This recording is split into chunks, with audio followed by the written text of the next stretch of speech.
ఏం కండిషన్లు ఉన్నాయని పెడతానికి? పెళ్ళికి ముందే అన్ని కండిషన్లు పెట్టావు కదా.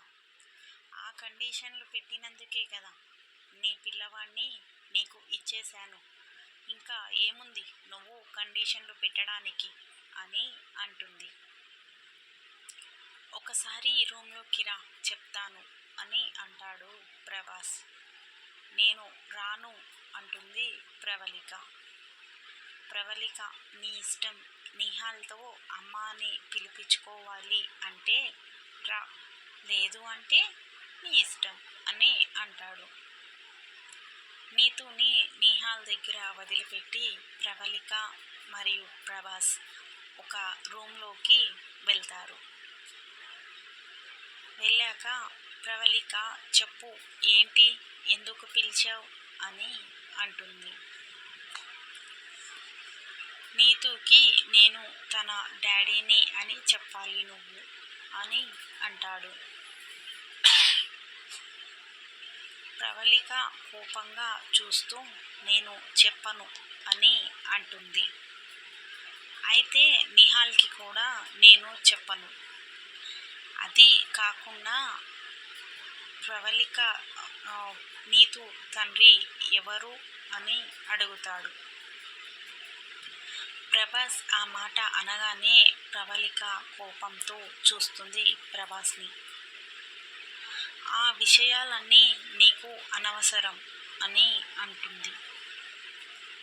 నువ్వు అనవసరంగా వాదన చెయ్యకు ప్రవళిక. వాళ్ళకి మనమేంటో, మనం వాళ్ళకి ఏమవుతామో కూడా వాళ్ళకి తెలియాలి. ఇది వాళ్ళు తెలుసుకోవలసిన వయస్సు.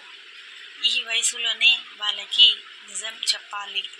అప్పుడే వాళ్ళు అర్థం చేసుకుంటారు అని అంటాడు ప్రభాస్. నీకు ఇలాంటివి కూడా తెలుసా? పిల్లలకి ఏ ఏజ్లో చెప్పాలో ఏ ఏజ్లో చెప్పకూడదో అని అంటుంది ప్రవళిక. నేను కొన్ని పరిస్థితుల వల్ల అలా తయారయ్యాను, అంతేకాని నాకు అంత సంస్కారం లేదు అని అనుకుంటున్నావా అని అంటాడు ప్రభాస్. సరేలే కానీ ఇప్పుడు నువ్వు చెప్తానన్న కండిషను ఏంటో చెప్పు అని అంటుంది ప్రవళిక. సరే చెప్తా విను. మనం లోకం దృష్టిలో భార్యాభర్తలమే కదా, అలాగే ఉందాం. పిల్లలకి తల్లిదండ్రులలాగే ఉందాం. ఎప్పటికీ పిల్లలు ఇక్కడే ఉంటారు. వాళ్ళని నువ్వు చక్కగా చూసుకో. నువ్వు కూడా ఇక్కడే ఉండు అని అంటాడు ప్రభాస్. నేను ఎప్పటికీ ఇక్కడే ఉండను. పిల్లలు నాకు అలవాటయ్యేదాకా ఇక్కడ ఉంటాను. ఒకసారి పిల్లలు నాకు అలవాటయ్యాక నేను వాళ్ళని తీసుకుని వెళ్ళిపోతాను అని అంటుంది ప్రవళిక.